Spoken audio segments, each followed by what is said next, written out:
তোর জন্য সমাজে মুখ দেখাতে পারি না আমরা। কেন, তুই আমার ঘরে জন্ম নিয়েছিস, মরেও তো যেতে পারিস না। অনেক মানুষ মরে যায়, তুই কেন মরিস না? বাবা, তুমি এ কথা আমাকে বলতে পারলে? আমি তো তোমারই মেয়ে। বলো বাবা, তোমরা কি চাও? আমি মরে যাব। হ্যাঁ, আমরা তাই চাই, তুই মরে যা, না হলে এই বাড়ি থেকে বের হয়ে যা। তুই চলে গেলেই আমরা একটু শান্তিতে থাকবো। না না, এ হতে পারে না। মা! কি হয়েছে রে মা? আজকেও তুমি স্বপ্ন পেয়েছো? এই তো আমরা সবাই এখানে তোর পাশে, তুই কোনো চিন্তা করিস না মা। হে ভগবান, কেন আমার এই ছোট্ট মেয়েটাকে এত যন্ত্রণা দিচ্ছ?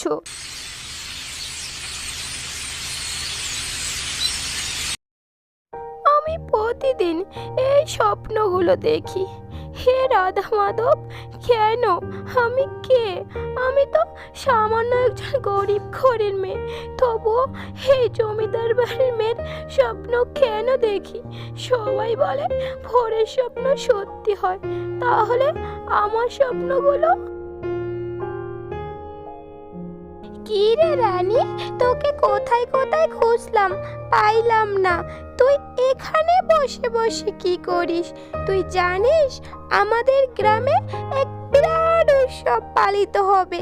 ওই উৎসবে অনেক দূর থেকে মানুষ আসবে, তুই যাবি না? সত্যি যাব তো, কেন যাব না? ওখানে অনেক ভালো ভালো খাবার খাওয়াবে, তাই না রে? মিষ্টি, পিঠা, আরো কত কি।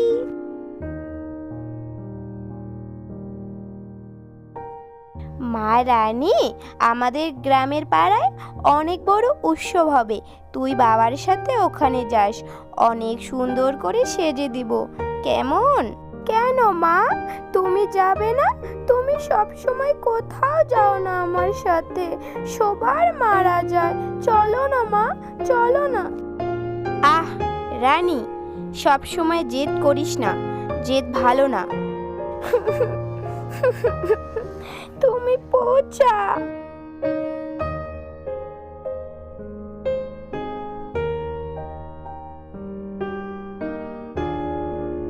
হে রাধা মাধব, আমি তোমার সেবা সব সময় করি, তাহলে তুমি আমার কপালে সুখ শান্তি কেন ছিনিয়ে নিয়েছো? আমি তোমার সেবায় কি ত্রুটি রেখেছি যার ফলে আমার কপালটা এত পোড়া? বড় মালকিন, জমিদার মশাই বের হবেন, তাই সবাইকে উপস্থিত থাকতে বলেছেন। আমি সবাইকে বলছি, আজ থেকে 3 দিন আমি থাকবো না। আমি বাণিজ্যিক কাজের সূত্রে বাইরে যাচ্ছি, তাই আমি বাড়ির সব দায়িত্ব ছোট বউয়ের ঘরে দিয়ে গেলাম। আমার অনুপস্থিতিতে সব দায়িত্ব ছোট বউ সামলাবে। দিদি, তুমি সারাদিন পুজোয় ব্যস্ত থাকো, তাই কুটুরের চাবিটা আমার কাছে দাও, আমি সেটার দায়িত্ব নিব। জমিদার তো সব দায়িত্ব আমাকেই দিয়েছে। কিন্তু ছোট, জমিদার তোকে 3 দিনের দায়িত্ব দিয়েছে, তার মানে সব দায়িত্ব তোকে দেয়নি সারা জীবনের জন্য। আর আমি এই কুটুরের চাবি কখনোই তোর কাছে দিব না, যতদিন জমিদার নিজেই আমাকে বলবে না।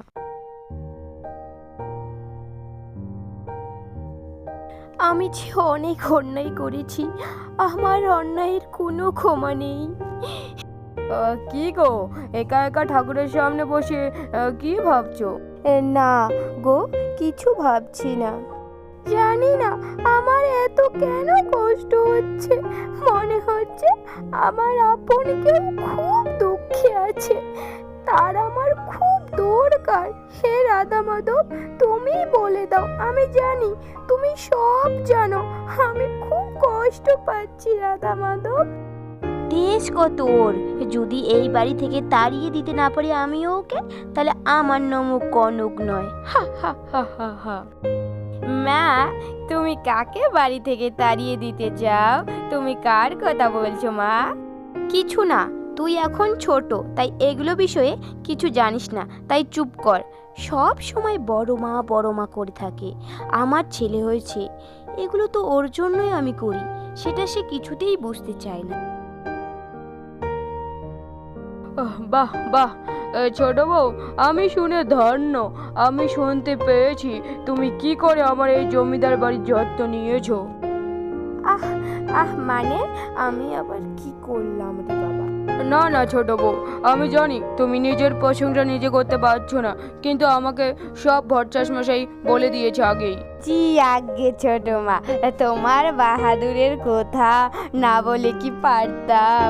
আগে জমিদার মশাই, ওই প্রচণ্ড ঝড় বৃষ্টিতে গ্রাম যখন তলিয়ে যায়, সবাই যখন গভীর রাতে নিদ্রায় মগ্ন, আমাদের ছোট মা তো নিজের জীবন বিপন্নে রেখে গ্রামবাসীকে এই জমিদার বাড়িতে আশ্রয় দিয়েছে, তাই তো আজ আমাদের গ্রাম এখনো বেঁচে আছে।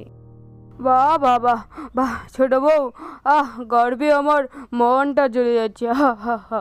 হে রাধা মাধব, এই প্রচণ্ড বৃষ্টিতে নিজের জীবন বিপন্নে রেখে আমি গেলাম গ্রামবাসীকে বাঁচিয়ে রাখলাম, আর ভট্টাচ মশাই ছোট বউয়ের কথা কি নৃশংসভাবে বলে দিল। আমি চাই না আমার গুণগান হোক, কিন্তু যেটা সত্যি তো সত্যিই হয়। ওরা সবসময় আমার পিছনে কেন এভাবে পড়ে থাকে? ভট্টাচ মশাই, আপনি তো ফাটিয়ে দিয়েছেন, কিন্তু আপনার একবার হলেও আমাকে আগে বলা দরকার ছিল, কারণ আমি তো এসব বিষয় কিছুই জানতাম না। কিন্তু এই গ্রামবাসীকে বাঁচালো কে? আমি তো বাঁচাইনি বাপ। কে বাঁচাইছে শুনতে চাও? তাহলে শোনো। রাত গভীর তখন, গ্রামের লোক ঘুমিয়ে মগ্ন, চারদিকে ঝড় বৃষ্টি মেঘের গর্জন, সারা গ্রাম তোলপাল করে। না, এত বৃষ্টি তো গ্রামকে শেষ করে দিবে। না না, আমি বেঁচে থাকতে কখনোই তা হতে দিব না। এখনই ভট্টাচ মশাইয়ের কাছে যেতে হবে।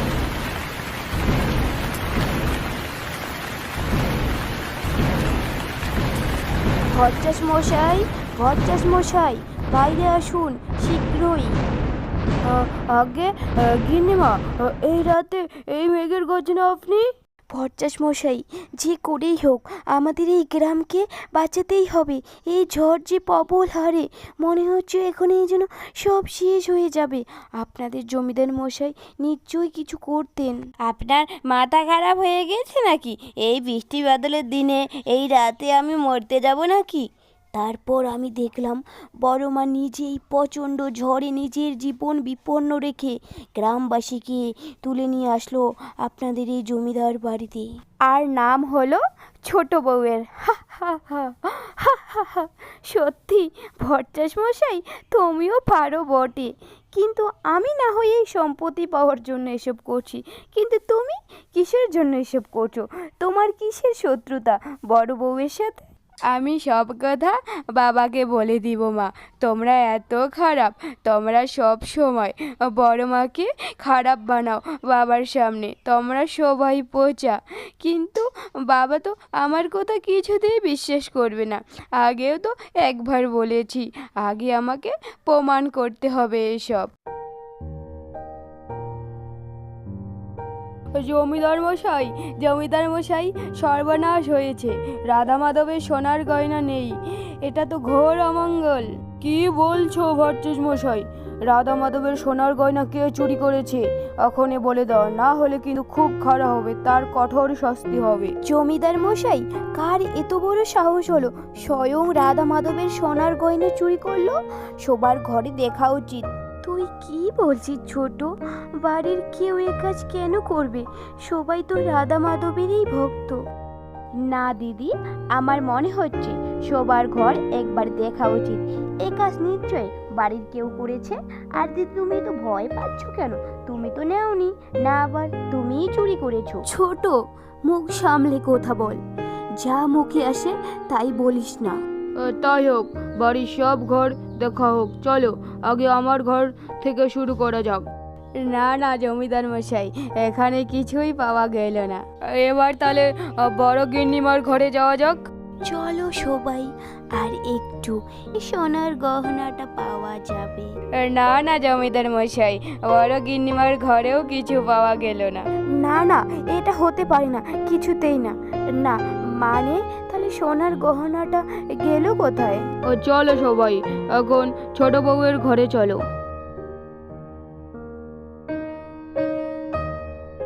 ভট্টাচ মশাই, এই যে রাধা মাধবের সোনার গয়না। না, এটা হতে পারে না, আমি চুরি করিনি।